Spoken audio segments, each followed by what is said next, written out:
Assalamualaikum warahmatullahi wabarakatuh. Halo teman-teman, berjumpa lagi bersama aku Hairunisa Nurhasana.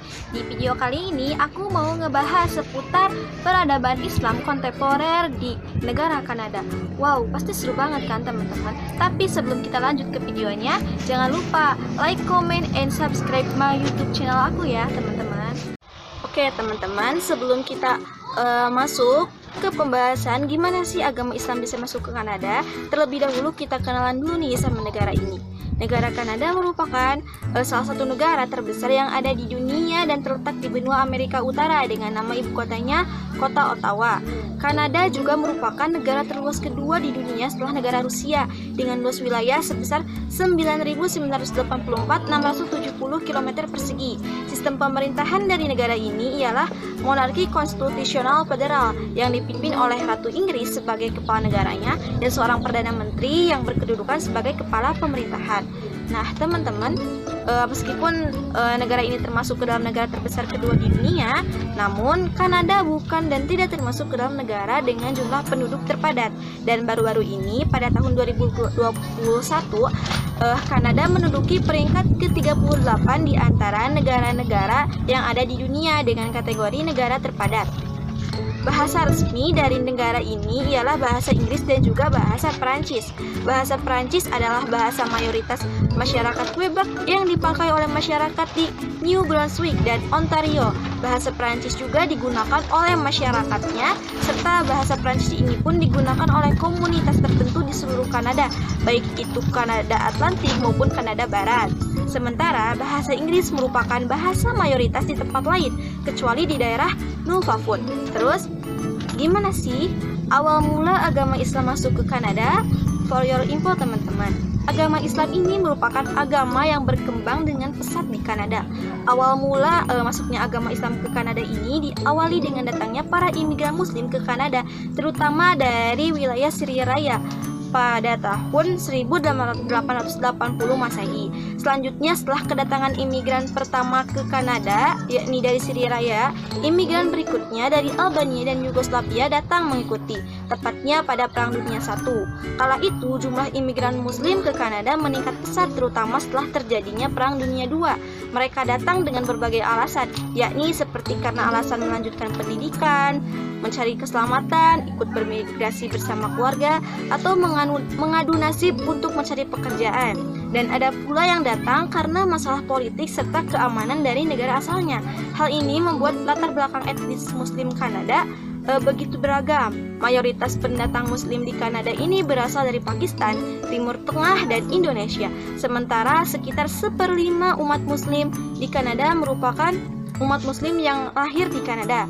Jumlah umat Muslim di Kanada pada tahun 1972 hampir mencapai 64.000 orang. Tercatat ada sekitar 98.165 penduduk Kanada yang memeluk agama Islam pada tahun 1982. Terus, pada tahun 1982, jumlah umat Muslim di Kanada sudah mencapai 120.000 atau sekitar 0,5% dari penduduk Kanada secara keseluruhan. Dari jumlah tersebut terdiri dari 40.000 Muslim berasal dari Arab, 40.000 berasal dari India, 20.000 berasal dari Yugoslavia dan Albania, dan 20.000 lagi merupakan Muslim yang berasal dari berbagai latar belakang termasuk masyarakat setempat atau asli Kanada yang masuk atau berpindah agama ke agama Islam. Agama Islam di Kanada dalam kurun waktu yang relatif singkat mengalami pertumbuhan dan perkembangan yang pesat. Salah satu penyebabnya yaitu jumlah imigran Muslim yang datang ke Kanada sangat banyak, sehingga hal ini membuat perkembangan Islam di Kanada terus berkembang. Dalam beberapa dekade, tren imigrasi yang dilakukan oleh para Muslim dari Timur Tengah khususnya telah berubah sebagai bentuk respon atau kebijakan pemerintah, dan hal ini telah memberikan kontribusi terhadap pertumbuhan komunitas Muslim di Kanada. Selain dari itu, perkembangan Islam di Kanada pun disebabkan karena adanya perkawinan antara sekularisme dengan multikulturalisme yang ditandai dengan adanya prinsip pengakuan terhadap kelompok-kelompok minoritas. Nah, lalu dalam kurun waktu 10 tahun ada sekitar 1.053.945 umat Muslim di Kanada, yang mana mayoritas Muslim di Kanada ini menganut Islam Sunni dan sebagian kecil menganut Islam Syiah. Sebagaimana yang kita tahu, bahwa keberadaan umat muslim di Kanada itu merupakan minoritas. Namun, jejak-jejak peradaban Islam di negara ini sangatlah panjang yang didasarkan pada bukti-bukti sejarah yang telah ada sejak tahun 1851 Masehi atau lebih dari satu dekade sebelum negara ini lahir. Dan salah satunya dari jejak peradaban Islam di negara ini adalah adanya seorang budak yang bernama Muhammad Bakuakua. Perbudakan di Kanada diklaim oleh para sejarawan memang benar-benar terjadi. Salah satu orang muslim asal Afrika yang menjadi budak dan berupaya mencari kebebasan di Kanada, yakni Muhammad Bakuakua.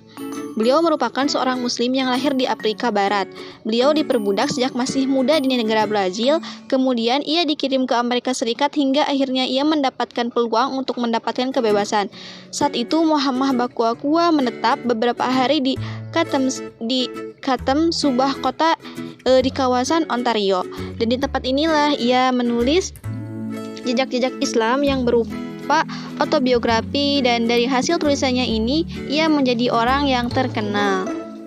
Nah, di Kanada pun adalah organisasi Islam yang terbentuknya komunitas muslim di Kanada ini dimulai di wilayah barat saat masjid pertama Kanada yakni Masjid Al-Rosi didirikan di Edmonton, Alberta pada tahun 1938.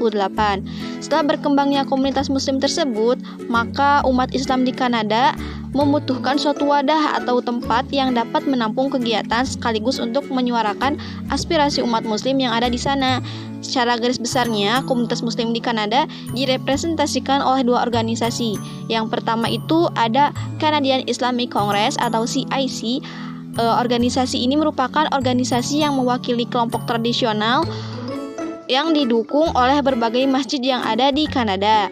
Lalu yang kedua ada organisasi Muslim Canadian Congress atau MCC.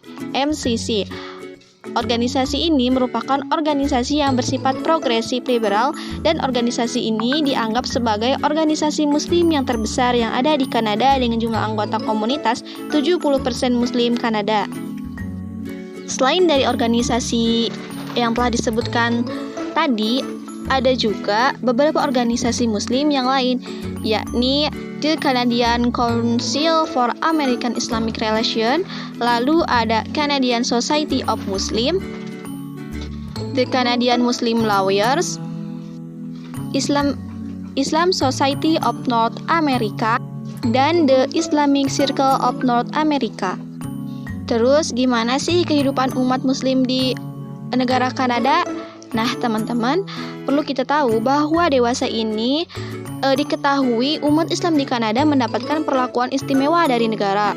Umat Islam di sana dikagumi oleh berbagai kalangan loh teman-teman, mulai dari kepala negara, pemerintah, hingga rakyat jelata. Mereka mengagumi umat Islam di negeri ini karena kaum muslim di Kanada merupakan kaum minoritas yang terbilang sangat baik. Mungkin hanya ini yang bisa aku sampaikan. Semoga apa yang aku sampaikan ini dapat bermanfaat bagi kita semua. Kurang lebihnya mohon maaf yang sebesar-besarnya. Wabillahi taufiq wal hidayah. Wassalamualaikum warahmatullahi wabarakatuh.